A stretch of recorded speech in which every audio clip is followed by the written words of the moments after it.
তখন আমার লাইফটা ছিল হচ্ছে একটা বিশাল একটা নদী আছে, পাড়ে নৌকা আছে, বাট আমার হাতে কোনো বৈঠা নাই, চালাবো কি দিয়া।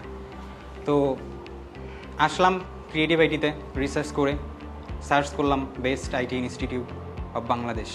তাকে রিসার্চ করলাম, ইউটিউবে দেখলাম, ওয়েবসাইট দেখলাম, সোশ্যাল মিডিয়া পোস্ট দেখলাম যে তারা যেহেতু গ্রোথ করতেছে মার্কেটিং সেক্টরে, তাহলে তারা জানে বলে তো আমার ভালো শিখাতে পারবে, যারা ভালো গ্রোথ করতেছে তারা ভালো শিখাতেও পারবে। এই এক্সপেকটেশন নিয়ে আমি ক্রিয়েটিভ আইটিতে আসি। আসার পরে একাই আসছিলাম, গরিব ফ্যামিলিতে, কেউ মানে সভাপতি ছিল না, পিছনে যে কেউ ধাক্কা দিবে যে সেরকম কেউ ছিল না। একা আসি, ভিজিট করি, কমিউনিকেশন করি, মডিউলটা দেখি, দেন আমার ইন্টারেস্ট হয় হচ্ছে ডিপ্লোমার উপরে। হ্যাঁ, বাসায় গিয়ে আব্বুরে বলি যে এই অবস্থা, আমি এখন ডিজিটাল মার্কেটিংয়ের উপরে ডিপ্লোমা করতে চাচ্ছি। তখন সে বলে যে এসএসসি এক্সাম দিয়েছিস, সরকারি চাকরি করো। মৎস্য অধিদপ্তরে অফিস সহায়ক পোস্টে থেকে জব আসছে যে 16 লক্ষ টাকা লাগবে, 8,000 টাকা স্যালারি, ছেলেরে দাও। মেয়ের বাবা আসছে।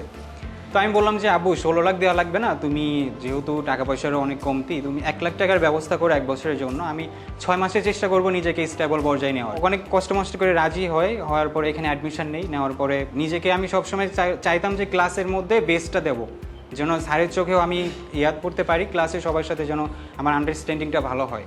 তো বেস্টটা দেওয়ার জন্য প্রচুর স্ট্রাগল করছি, প্রচুর রাত জাগছি, প্রচুর সময় দিয়েছি।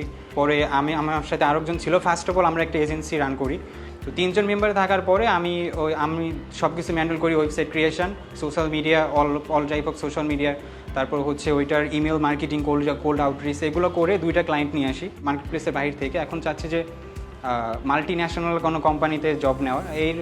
এই পর্যায়ে 6-7 মাসের জার্নিতে আমি ডিজিটাল মার্কেটিং ম্যানেজার হিসেবে কাজ করছি 3 মাস গ্লেজ বাই ডিরেক্সে। ওইখানে ওনাদের ওয়েবসাইট ক্রিয়েশন থেকে শুরু করে ওই সোশ্যাল মিডিয়া ম্যানেজমেন্ট করছিলাম, এইটুকুই। মাল্টি ন্যাশনাল কোম্পানিতে কেন চাচ্ছি, কারণ মেয়ের বাবাকে তো দেখাইতে হবে।